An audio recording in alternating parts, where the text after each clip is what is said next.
Okay, so it's 12:01. Good afternoon, everybody, and thank you for joining today's session. I'm Sean Gibb. I'm the Events and Marketing Manager here at Pro Manchester. I'm delighted to welcome you to Kickstart, a cost-effective opportunity to drive positive change. Please, just a few pieces of housekeeping. Please, can you keep your microphones on mute?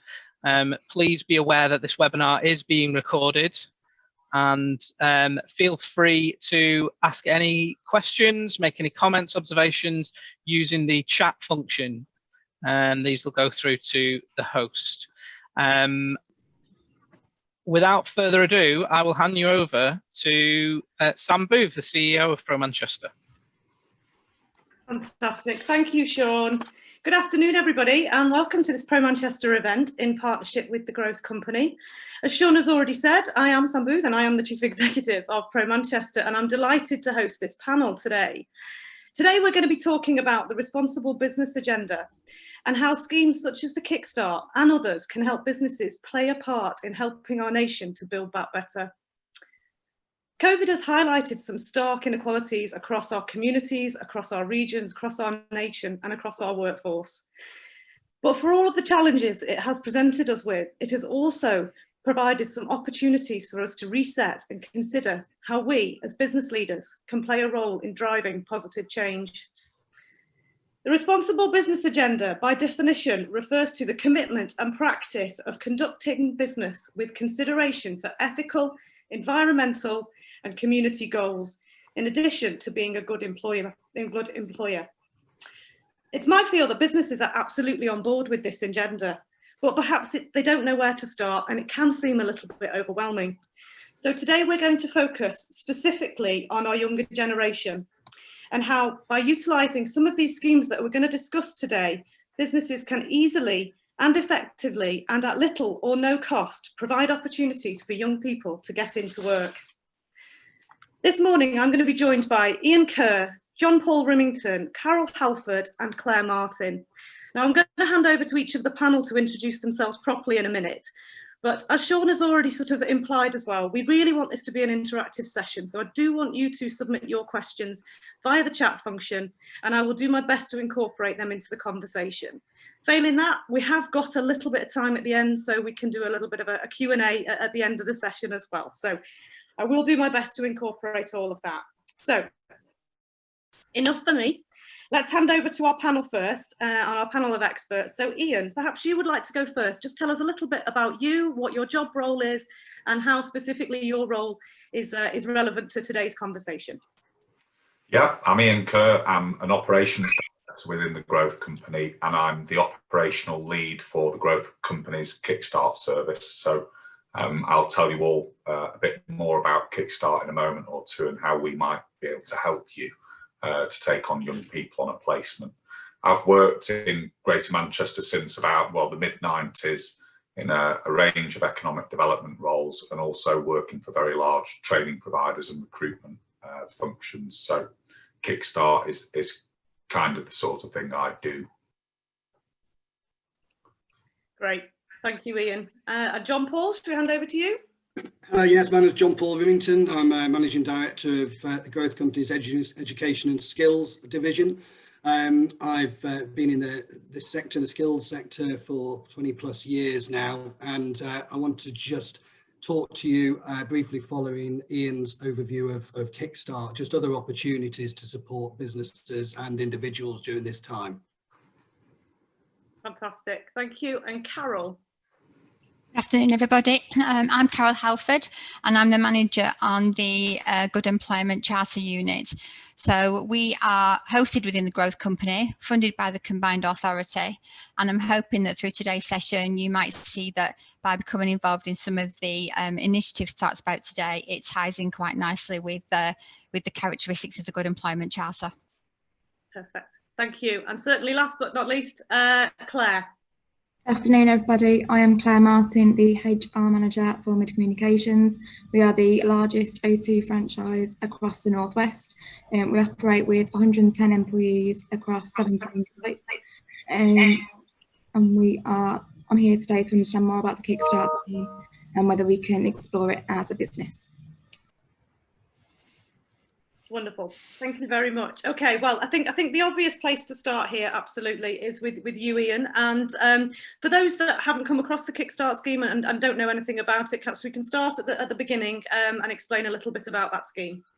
Yeah, no problem. The Kickstart scheme is the government is putting £2 billion into the Kickstart programme over the next 18 to 20 months. And the aim of the scheme is to support young people facing unemployment because of the pandemic, but also to support businesses who are trying to build back stronger and recover or deal with the ongoing pandemic. In terms of the basics of the scheme, the government is asking employers to create placements, work placements for young people. And in return, the government will pay the wages of those young people up to a maximum of 25 hours a week at the national minimum wage for 6 months. Now, employers might want to employ a young person for 35 hours a week on the real living wage for 6 months, but they would have to pay the difference between the 25 hours at minimum wage and the extra hours and the extra wage. The government will pay at national minimum wage for 25 hours a week for 6 months. As well as paying the wage of the young person, government will also give employers a £1,500 grant for every young person taken on. And the point of that grant really is to help businesses with setup costs of employing a young person. So if you think at the moment, most of us are working remotely, digitally. If you take on a young person, you may have to buy them a laptop. You may have to give them digital connectivity so that they can work with you and your colleagues. Other examples of the type of things you might spend the £1,500 grant on are PPE equipment, if that's relevant to your business. But really, it's up to the business what they spend the £1,500 on. It is a grant. The other aspect of Kickstart is that employers who can create 30 placements or more can apply directly to the Department for Work and Pensions, to government, to take part in the programme. But if you can't create 30 placements, and lots of businesses will just want to create one placement, you have to apply through a gateway organisation. And there are several gateway organisations operating in Greater Manchester, and the Growth Company is one of them. What gateway organisations will do is help employers to fill in an application form for the scheme, and they'll then group employers together until they get to 30 placements, and then they'll apply on behalf of those employers to DWP for approval for the placements and the employers looking to create those placements. So you can't apply direct to DWP unless you have 30 placements or more. If you have less than 30 placements, you need to identify a gateway organisation to help you to apply. In terms of the placements themselves, government is quite rightly concerned about the potential for companies to displace existing workers or cancel current adverts in the job market and just replace them with free labour, essentially. So when you apply when you submit your placement opportunity or opportunities, you have to set out that those opportunities are not displacing existing workers or suppliers, and that you haven't got plans in place or indeed adverts on jobs boards for those roles. So these roles must be additional to your normal organisation and staff chart. I think the other thing to bear in mind is that these roles are supposed to help young people gain skills. We're talking about some very young people. I'll talk about the types of young people in a moment, but the roles you create must really be trainee roles. That they can't be terribly sophisticated, or the young person won't be able to do them and won't really benefit from the placement, and nor will you. In terms of the young people who are eligible for the programme, employers can't advertise their placements directly to the market and recruit their own young people. The government wants to focus this programme on 16 to 24-year-olds who are claiming universal credit. Once your placement is approved, DWP will send your placement details and your details down to your nearest job centre, and the job centre will generate a candidate pool for you, probably 5 or 6 young people for you to interview and talk to. But all 5 or 6 of those young people will be 16 to 24 years of age, and will be claiming universal credit. So just to go back to my point about the types of roles you might think about creating, you could end up employing a 16-year-old who's just out of school and has never worked before. So if you ask them to take on the role as a recruitment consultant or something, they're not going to be able to do it. So it's an important point, really, that you can't recruit directly for these roles. You have to go through your local job centre. In terms of the services the Growth Company is offering to try and help businesses and young people to benefit from this programme, we are a gateway organisation. And so at the moment, I think we're working with just over 160 employers with about 540 placements between them. We're going through those applications with every employer, testing their intention, testing their role profiles, making sure that they meet the terms of the scheme. And we're then submitting applications to DWP. I think perhaps one of the advantages of working with the Growth Company on this programme is that we operate at scale, and therefore we can submit applications to DWP regularly. You won't be waiting a long time for 30 placements to come together and for us to apply.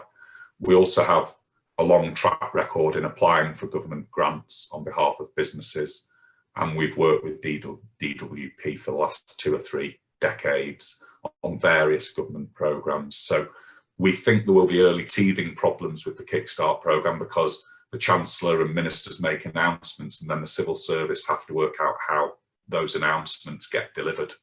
And there will be a bit of learning as we go. But we have good contacts with DWP and we think we should overcome early teething problems fairly quickly. As well as providing kit to your young person, in return for the £1,500, each employer has to make sure the young person receives a development programme, a training programme. And that training programme needs to look at workplace behaviours, so things like the importance of attendance and punctuality, working as part of a team, following instruction, and being motivated enough to learn as you go. So DWP will audit that requirement. They will come out to young people and businesses to make sure that young people aren't just working, they are actually receiving some personal development. The second service that Growth Company is offering is a personal development programme, a structured personal development programme for every young person. For that, we would charge an employer £500. But in return for that £500, the employer can be assured that they're meeting the terms of the scheme and that when DWP or if DWP audit them, there won't be any clawback of the £1,500 grant.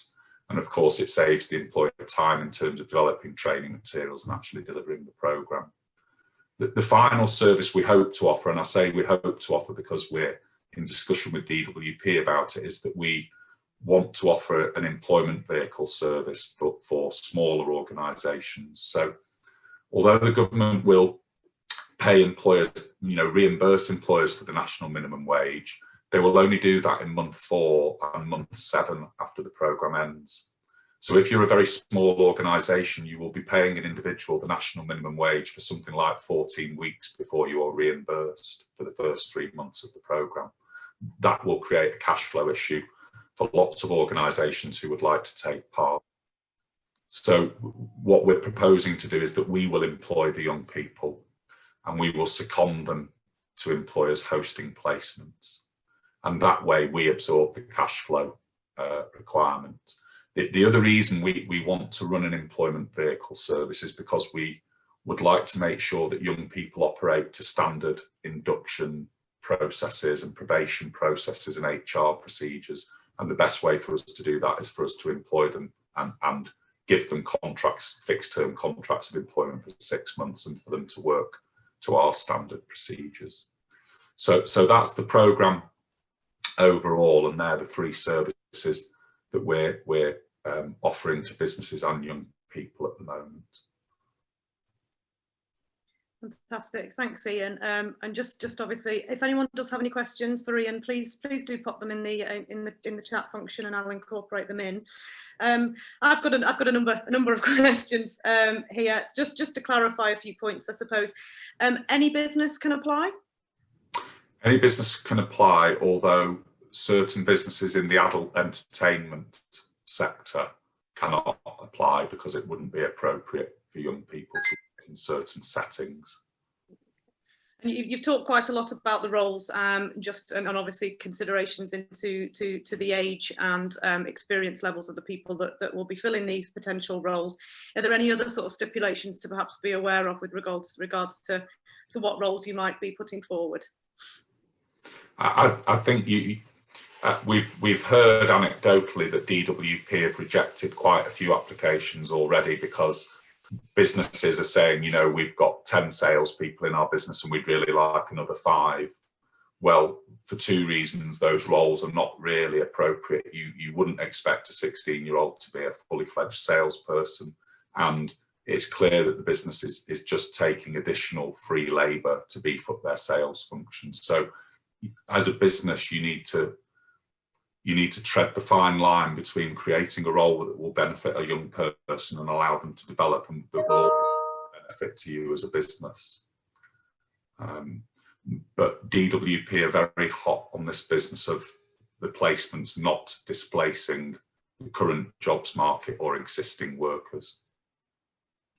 Okay. I think trainee roles are the kind of things that people should be looking at. We should be looking at entry-level roles in businesses where people will learn the ropes and contribute on a fairly basic level. Great, thank you. Got a number of questions coming in for you actually, but just quickly before I do revert over to those, just a couple of things from me. The obvious one, Ian, is what's the best way to sort of get involved? I can share our web address with you after the meeting, and you could circulate that. We have a Kickstart website, a GC Kickstart website. On that website, there's more information on the programme, and there's an expression of interest form. And so if you wanted to apply, we'd ask that you complete an expression of interest, and then one of our advisors will make contact with you to work through a proper structured application form that will ensure that you're meeting the terms of the scheme. And roughly, I know you've sort of said just with you can, because of the growth company's infrastructure, you can do these things, you know, at scale, and therefore you can hopefully get them through quicker. What sort of timescales are we looking at from sort of initial application? Is there any indication on that? As soon as we receive an expression of interest, we'll make contact with the business within 72 hours. We will book a meeting with the business to go through the form. It takes probably 45 minutes to go through one of the application forms, and there are pieces of information that businesses will need to complete it. So we will ask for your employer liability insurance details, for example. If you're a business with over 5 employees, we will ask to see your health and safety risk assessment and your health and safety policy, things like that. And so we will book appointments, and we will list the documentation or the information you will need to complete the application form at that point. Okay, great. I have got a number of other questions, but there are lots coming in for you, Ian, so I am going to hand over, as I promised I would, to our audience here. So from Deirdre Hughes, can employers use the £500 from the 1,500 grant for the development programme support? Yes, so if we were to deliver the development programme for the young person, we would charge the employer £500, and that would come out of the £1,500 grant. Great, okay, thank you. And from Rob Clark, we would want to create a new post for a young person with experience of homelessness. Would we be able to ring fence for this?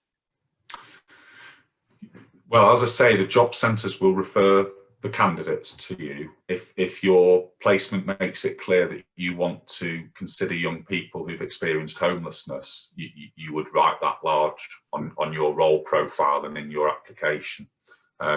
It would then depend on whether the local job centre had young people 16 to 24 claiming universal credit into that category. One of the things that partners have been discussing recently is, you know, how do organisations that are working with young people who are unemployed make sure that their young people get a bite of this cherry? How do they put them forward for these vacancies? And one of the suggestions is that if we see placement vacancies advertised that suit young people we're working with, we will refer those young people to the job centre and suggest that they ask to be put forward. by their work coach. Really, I think it would involve a discussion with your local job centre to say, these are the types of candidates we want to see. Okay, thank you, thank you. Steve Hilton, what timescale is wage repaid and grant paid? So the £1,500 grant is paid at the point the young person is appointed in the role and starts in the role. The national minimum wage reimbursement, at the moment, DWP is saying they will reimburse the first 3 months in the middle of month 4 and the second 3 months of the 6-month placement in the middle of month 7. So you're looking at a cash flow position of about 14 weeks before you're reimbursed. DWP have had quite a lot of feedback from organisations like ours to say that will prohibit very small organisations dealing with a pandemic from running placements and taking young people on. And so DWP are looking to see if they can increase the frequency at which the wage is reimbursed. But at the moment, you're looking at 14 weeks. Okay, thank you. And Hannah's got a question that I also had on my list, and I know you and I have talked about this previously as well, because Pro Manchester, we are definitely very keen to see if we can get involved in this scheme. What happens sort of after the 6-month period? So that's the sort of fear, you know, obviously companies are not obliged to keep anybody on after that 6-month period, but obviously we would want to know sort of, you know, what's available after that. And I think, you know, we might talk to John Paul about this a bit later on as well, but if you can perhaps just give some support from what the growth company offers in that regard. Yeah. I think the government's intention or aspiration is that a proportion of employers will provide a placement for a young person, will see the benefit of employing that young person and will actually keep them on. But if they don't, the personal development programme that we would run would involve aspiration settings, identifying a career, identifying barriers to entering that career, job search, CV building, application form techniques, and interview skills.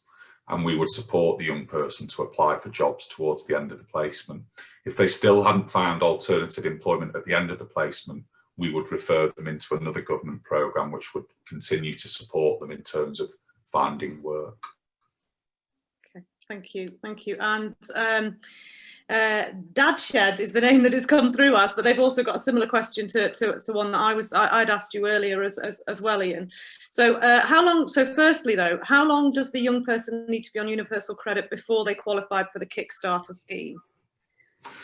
There's no definition of that. The definition is 16 to 24-year-olds on universal credit. So my assumption is that, you know, from day one, on previous programmes where government has had a requirement that people are unemployed for at least 6 months, that's writ fairly large across their guidance and their criteria. The only guidance we've seen is 16 to 24 years of age and claiming UC. Thank you. And sorry, referring to the question I asked before as well, was what about sort of work? At the moment, we're all currently working from home, or certainly a large proportion of our businesses are working remotely. And how does that affect the Kickstart scheme? And certainly with regards to onboarding a Kickstarter, and obviously making sure that they have the support that they need, albeit perhaps, you know, potentially remotely. I think that has to be a consideration for every employer considering the scheme. Most businesses are working remotely, most individuals are working remotely. Do you have the digital infrastructure to welcome a young person into your business? Do you have the time to communicate with them digitally through Zoom or Teams? Can you create the sort of work programme and environment that means they're supported remotely during their placement? Other businesses are entering the workplace, and that's a different matter, but it's certainly a consideration before you put forward a placement and decide to take on a young person. The £1,500 grant can be spent on, you know, digital solutions, obviously. Yeah. Brilliant. Okay, thank you. Now, the questions are coming in thick and fast, but I am conscious that we do have 3 other panelists here with us today as well, and they want to talk about some of the schemes that, all other schemes that are on offer. So just referring back to the question before about sort of posts the sort of 6 months, or what other options are available for people, I think we'll move over to you, John Paul, if that's okay, and perhaps you can maybe talk us through some other things that might be available for employers to get involved in. Yes, absolutely. Thank you, Sam. Obviously, I know everybody will have a lot of questions for Ian, so I'll try and fly through this bit to leave some time at the end. But ultimately, we've heard about Kickstart being a fantastic opportunity, and a relatively new now initiative. But there are others that have been in place for some time and are now being tweaked and changed to support obviously our recovery out of the pandemic. And I just want to cover a couple of those things, because ultimately from an employer's perspective and an individual's perspective, then other opportunities are available which may suit that employer or individual more appropriately than potentially Kickstart. And some of those areas include apprenticeship provision. So that can be in a couple of different rises. One of new recruitment into an apprenticeship position, where employers will now receive, obviously on the back of the government initiative, of varying degrees of incentive from £1,000 to £3,000, and that is obviously to encourage the continuation of apprenticeship uptake across the country. And also where that might be more applicable as well is where people have come through other training programs in a particular sector that have already gained some experience and some knowledge, to then put that into practice within an opportunity within the business, and also an opportunity then to be a long-standing member of the team from day one. So from an apprenticeship's point of view, what certainly we don't want to, and obviously with our partners and the wider network, want there to be a perception that there's one route for these young people, with obviously the launch of Kickstart, but just one of many. So the apprenticeship route is still there for those people wanting to obviously join and start their careers as an apprentice. But also, now more than ever, people will be changing roles within organisations. People will require upskilling who are also employed. So it is looking at apprenticeships for people who are currently in employment, who have moved roles, and either through the apprenticeship route or indeed through basically support for the workforce itself. So there's definitely opportunities there where, again, employers can benefit from the incentives of taking on a new apprentice. It needs to be a new role, a new apprentice into post. And then in addition, traineeships, whether it be 16 to 19 or 19 plus, then the traineeship opportunity again is looking at placements for young people within employers, with an incentive payment of £1,000 to that employer. And again, looking at certainly individuals within our provision who have spent numerous months on programme, who have been learning skills, who are able to put that into practice within their placements within the organisation. So there's just two there of other opportunities that are available to young people and available to employers. And I think it is absolutely key that it's the right route for the individual, but also right to fit into the wider people strategy within organisations. So we'd be just very, very keen to support both individuals and employers to find the right route for them. And also, as I said, with our partners who deliver more specialist provision that we maybe don't, we can obviously engage them in that as well. In addition, we've also, in the growth company, launched Employee GM, and that is a website that is available ultimately as a matching service where employers are still recruiting for full-time roles with employers who potentially may be in the unfortunate position of having to make redundancies. So trying to ensure a quick and easily accessible opportunity for people to match basically into roles within GM. So there is a multitude of options available to us all as businesses at the moment, and it's something which we wanted to make sure. Obviously, within GC, we have a wide offer and an infrastructure looking at numerous areas, but we want to make sure that we can give you the best possible support as businesses to enable to make the right decisions. And like Ian said earlier on, from a point of view of the growth company and the education and skills aspect, then there is obviously our website, and I will share my details obviously after the call, should anybody have any questions to explore some of the other opportunities alongside Kickstart. It doesn't have to be one or the other. This is the thing, it needs to be the right thing for the business at the time. And to pick up, we obviously deliver a lot of provision that is blended learning, so we're already very much aware of any challenges that people may have in the current situation about engaging, inducting and supporting basically young people through their first stages of employment or training. So we would be delighted to hear from you on numerous obviously opportunities across the piece.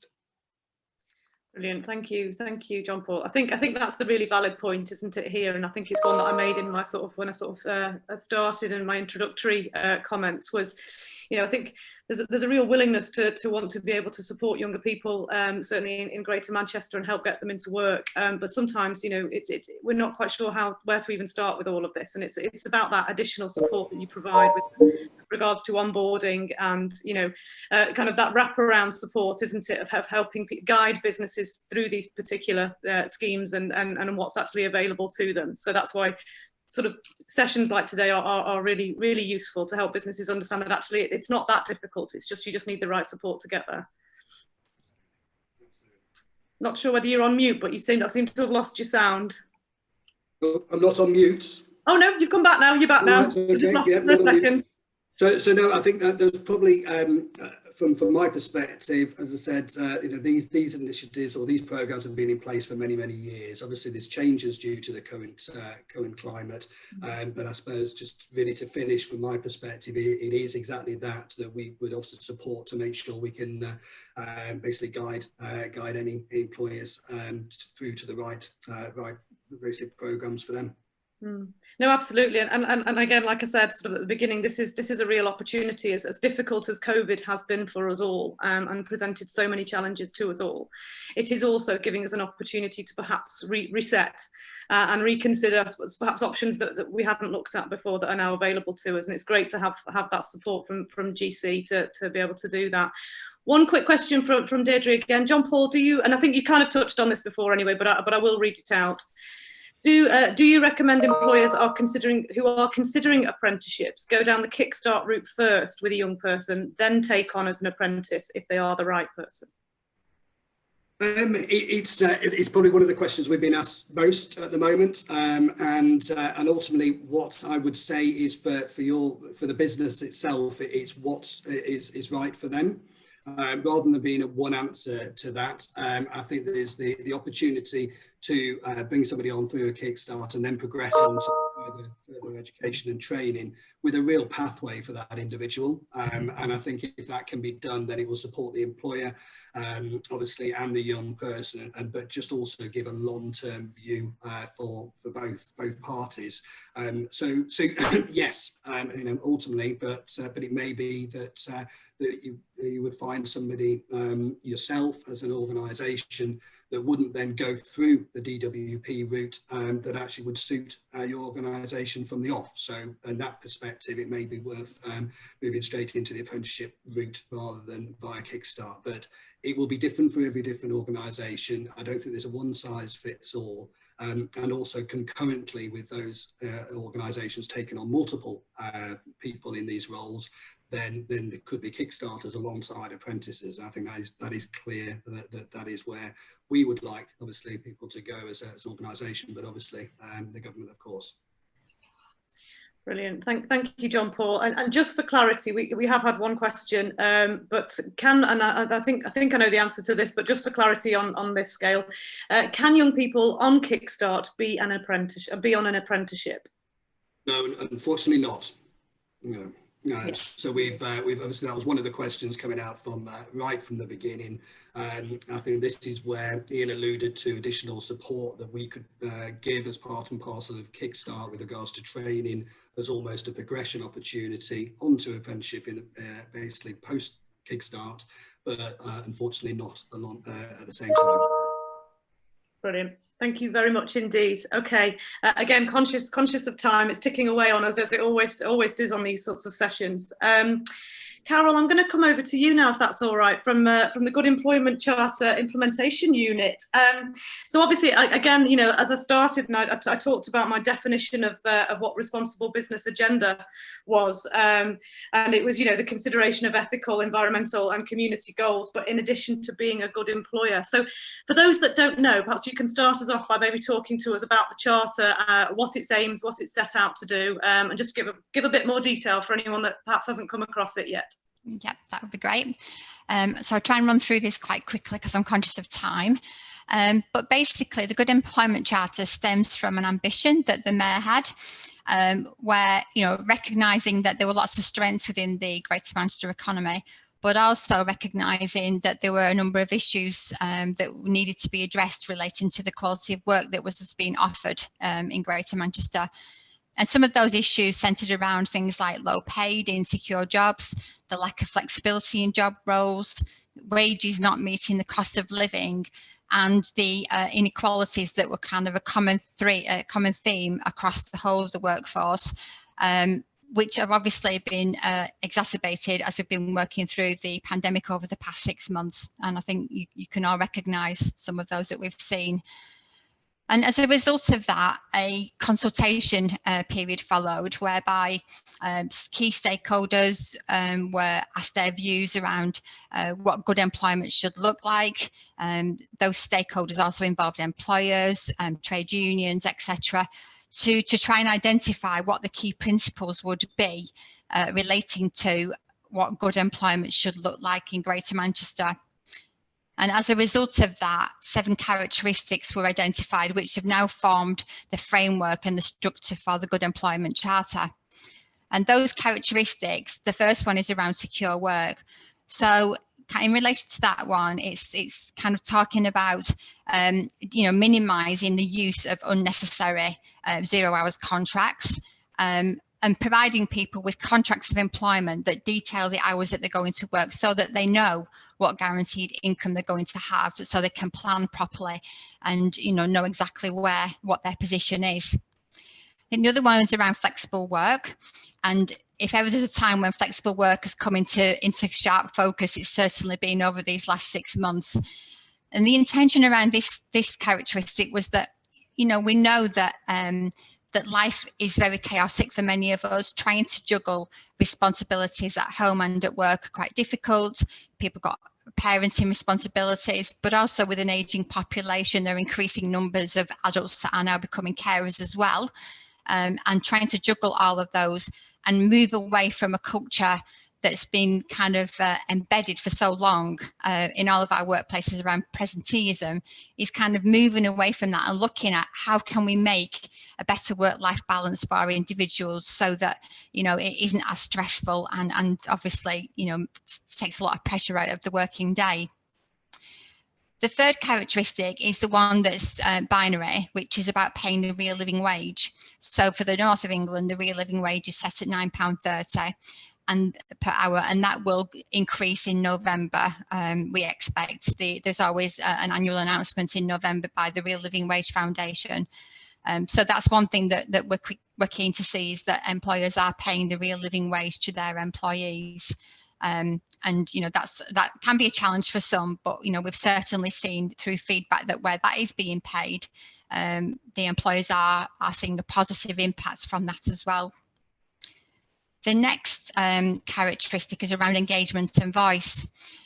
And this one is about, you know, how do you make sure that you're listening to your workforce? How do you capture their views? How do you get their ideas? How do you consult with them? Many organisations might have trade union representation, so there are formal structures in place to ensure that that happens. For many organisations, they don't have a trade union. But what we are seeing is that those organisations might have things like employee forums, that they're carrying out staff surveys, you know, that they have staff meetings, staff briefings, etc. So they are capturing that employee voice. And the important thing is, you know, once they've captured that employee voice, what do they do with that feedback? Are they acting upon it? And that's one thing that we've certainly seen through the last 6 months. We've seen really good examples of employers using employee voice to consult with their employees on things like with using pulse surveys to find out how the workforce feel about returning to the workplace, for example. And also another example is where employers have had to put risk assessments in place for the return to work, consulting again with the employees and getting feedback on those risk assessments. So that's been another tool in terms of helping employers plan and go ahead and plan for the pandemic return to work.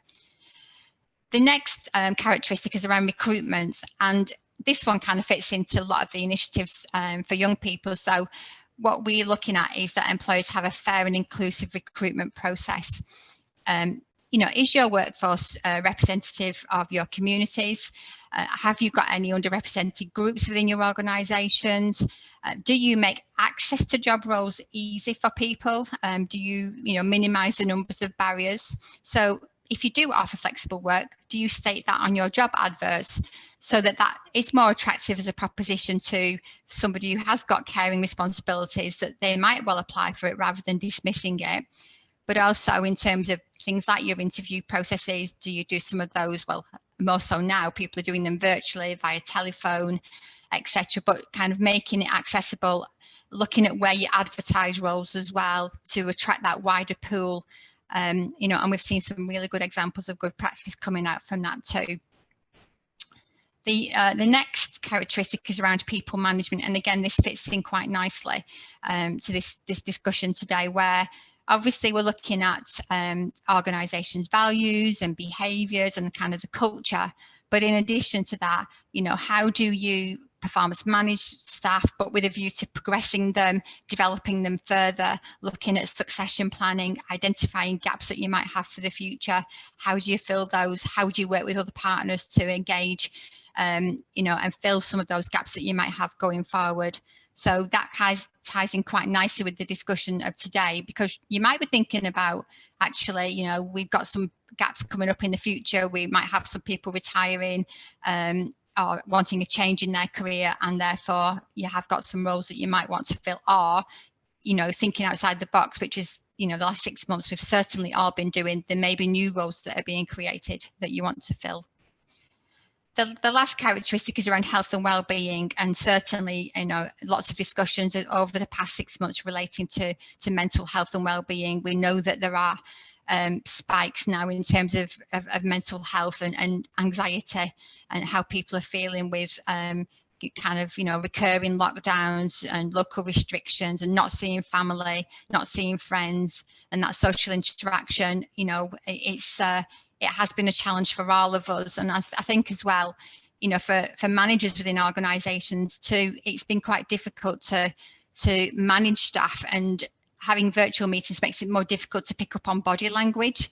So we've been trying to kind of work with some of our partners to look at, what practice can we put in place to make that whole process around making sure staff are healthy and being looked after continues while working and kind of treading our way through this new territory that we're all in at the moment.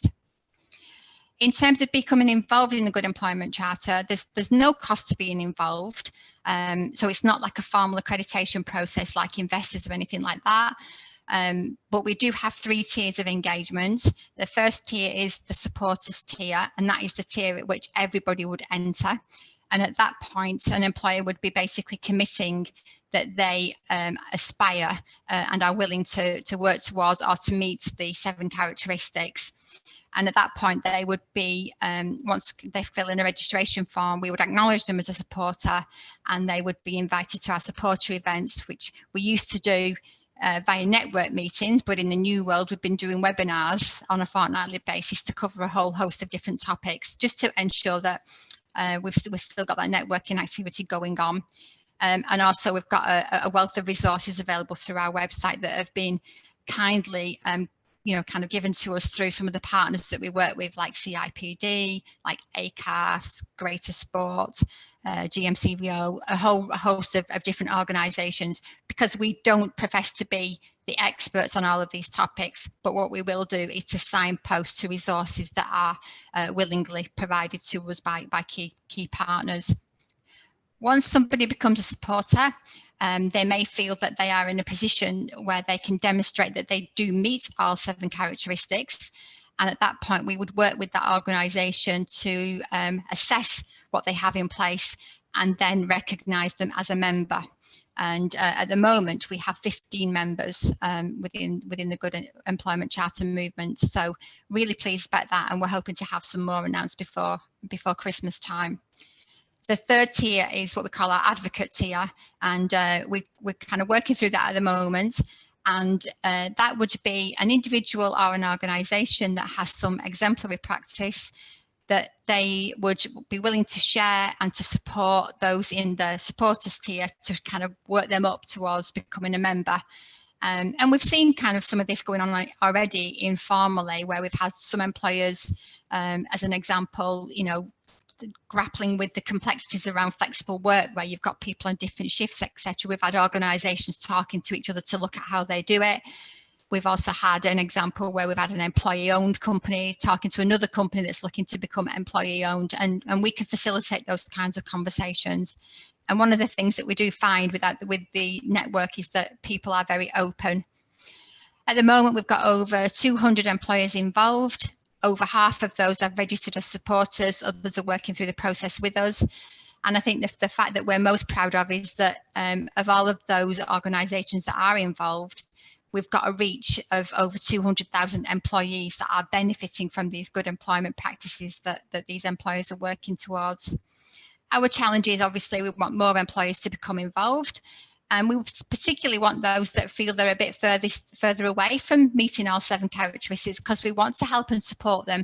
We want them to strive and gain that support to become, able to meet our 7 characteristics. We class this as a movement. It's like-minded employers coming together. It's employers that are being very open and sharing their resources and experiences. And it's a positive thing. And we're all set to kind of continue working with everybody and basically work through the challenges going forward together. So that's a very, very quick summary, but we do have a website, and again, I'll provide the information at the end to you, Sam, that will allow people to access and have a look at our website and see what's there. Brilliant, thanks, Carol. Quick but very comprehensive. So I feel like we've got a lot out of that. So thank you very much. And I'm proud to say that Pro Manchester was part of the initial first tranche when this launched back last year as a supporter, and I'm hoping to move us up to the membership tier. Some tiers that we're actually we're in favour of at the moment. It's nice to see. With regards to sort of grander plan for the charter, am I right or wrong in saying that Manchester's a bit of a pilot for this, and the idea being that potentially this can get rolled out across the country? I think that's certainly the ambitions, is that this is seen as a good example of an employment charter. There are others in existence. London has one, for example. Liverpool is developing theirs at the moment. And I think the good thing is that where there are other charters in existence, we are talking to each other as well to see where we can look at some synergies as well, because we do recognise that some organisations don't just work in Greater Manchester, they work nationally, and we want to try and make this process as seamless as possible. But yeah, certainly the feedback that we've been getting is that the Greater Manchester Charter is an exemplar model, so we're quite proud of that. Fantastic. And that there's no business leader out there that doesn't aspire to be the best employee that they can potentially be, and this gives them a good solid foundation to at least start from and build from, doesn't it? So yeah. I'm a big fan and all in favour, and should tell everybody to get themselves signed up. Okay, Claire, thank you so much for patiently waiting in the wings there. Perhaps you can come and tell us a little bit more about Mid Communications, a little bit about the business, who you employ currently, and perhaps any questions you might have with regards to any of the schemes or charters, etc., that you've heard about today. Yeah, no problem. So we have 16 stores across the Northwest. So we've got stores in Northwich, Middleton, Rochdale, Buxton, up to Cleveland and Preston in Blackpool, and a head office. And in our head office, we've got an area team. So we've got an operations and risk department, a finance department, a HR manager, myself, and we've got a regional sales and service leader as well. And in our stores, we've got store leaders, assistant store leaders, and sales advisors. Now we are currently in the build back better stage of our plan since our return from lockdown. We've still got a couple of employees on furlough, and they're employees who are on flexible furlough due to childcare needs, and we've arranged with them what that looks like. Some of them are on furlough until the end of October and they're coming back on their normal contracted hours. Others we have discussed what that looks like, and some have actually dropped down hours permanently to suit their change in childcare needs since the pandemic. We have had to make some changes in terms of our structure of our departments, but with that has come the brilliant opportunity to have a more collaborative approach. So in our managers meeting last month, we asked the managers what they wanted our new commission structure to look like. We gave them budget, asked them what they wanted it to look like in the stores. They gave us their ideas and we actually implemented that last month. It has seemed to be working well. From our survey, employees seem to really think it works well and fits with the business needs.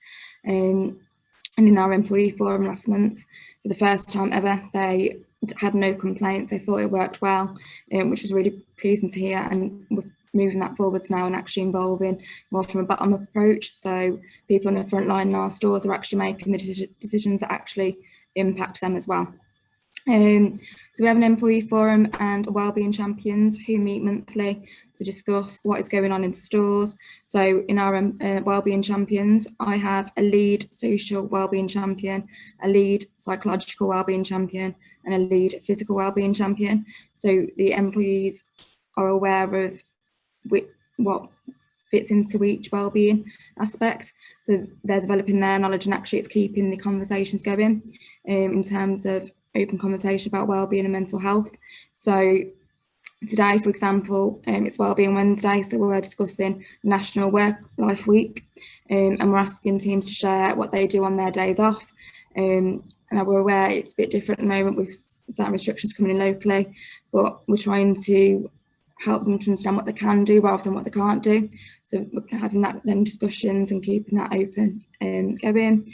And we have a lot of people development as well. So every employee across the business has a one-to-one monthly. And in that one-to-one, we upskill, we set weekly actions, we set out training, what's working well, what needs to be improved. And then we have weekly catch-ups to see how their actions are going for each month and really focusing on the upskilling. So we do have some students in our organisation who don't really want to be with O2 long term, and we completely understand that. So we've got some people on teacher training degrees, and with that we're actually saying to them, well, let's develop you for the future. Let's give you opportunities to train others through product development in stores. So it's actually developing their presentation skills and skills for the future. Likewise, we've had marketing students in the past. They've supported us on social media and other forms of marketing as well. How we recruit, so at the moment we use Indeed, but we're actually exploring other ways of bringing new talent into our business now that we've settled down and we understand what stores need what following the pandemic, because it's changed our employee and customer demand. And from that, we want to build a diversity and inclusive environment in our stores to reflect the communities in which we operate and trade in.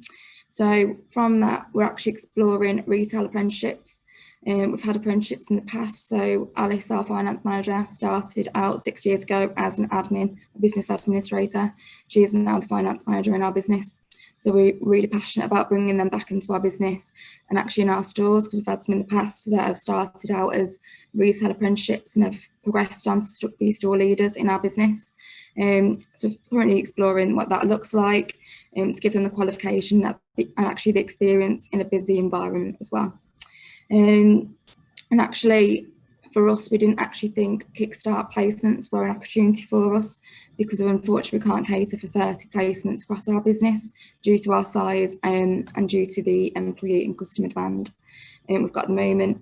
But actually, it's something we can explore through the growth company to actually see where we can place placements to develop our young people of the future and what that will look like in our stores. So I suppose my question to Ian would be, how quick can we get the placements in? Because we're operating in such a fast moving industry. How quick can we get the placements into our business to support us as a business and support the younger people coming in? At the moment, we can get your application in if you've got the information to hand very quickly, and we think it will take DWP 3 to 4 weeks to come back with a response. If they come back with a positive response, it will then be the time it takes local job centres to put candidates forward to you. So I'd hope no more than 6 weeks, but I know that DWP currently are inundated with applications, and so how long it takes them to get back to us is the question, really. Right, okay. And how, so I know we operate across the Northwest, but would we be able to use Growth Company for our stores in Blackpool and Liverpool, for example? Yes, you would. Yeah, we're offering a national service, but it'd be job centres local to each of your stores that would actually refer the candidates through to you. Brilliant. I think after hearing from yourself, Ian, and the other panellists, I think the Kickstart placements is a really good opportunity for us, as well as the apprenticeships, to bring in new talent into our business, and that's something we're definitely going to explore as we go forward in the coming months. Fantastic. Thanks, Claire. It's really, really good to hear about all of the various different things that are happening within your organisation, specifically, you know, around, you know, looking after your employees and all the various different practices that you've already got in place. It's great to hear that, actually. And I think there's probably quite a few companies, hopefully, that have been listening into that maybe are looking to adopt some of those things into their own organisations as well. So thank you for that. Actually, interestingly, and it's one that I know actually applies to you specifically as well, Claire, really. And it's a question that's come from Rob Clark to Ian specifically again. Sorry, but it was about, can we restrict the post to over 18s only? And the reason I relate that to Mid Communications, because I believe that actually there are some of your employees that do have to be over 18 because they are handling cash and things along those lines, aren't they? So yeah, I think as the proper and legal reason for you stipulating that on your role profiles or in your placement application, then yes, clearly it's up to you who you appoint. The job centres will send you a range of young people. You will decide who you appoint. brilliant, thank you. Well, we are really, really short of time. We've got 2 minutes, but I'm going to try and squeeze in just a couple of questions that we've got here, and mainly they are pointed at you, Ian. But that was, you know, part of the purpose today was to find out a bit more about this scheme. Yeah, so it's good. So from Patrick, can you start a business and have young people employed through the Kickstart programme, or do you need to be an established business? I think we would ask you a question around your preparedness to take placements, and if you're setting up as self-employed and there's just you in the business, how would you find the time to support a young person in the role? I have to say our application form that we will complete with employers is not just to gather information, it's to try and test whether a business is actually robust enough and organised enough to accommodate a young person and give them a good experience. And if we start to feel that that's not the case, we may not work with that business. Brilliant, thank you. That's really, really useful. And from Robin, how much control do you have on who you employ, and can you reject unsuitable CVs? Absolutely. The job centre will just put candidates forward. They can't force you to employ somebody, and you will make your choices. I suppose if the job centre's referred 6 people to you and nobody was successful, and they referred another 6 and nobody was successful, they might start to wonder whether actually your placement and your business is the right environment for the sort of young people they work with. But the ultimate choice on who you employ is yours. Great, thank you. Well, we are officially out of time, and I am conscious that people have got very busy schedules at the moment, so I do want to let everybody go.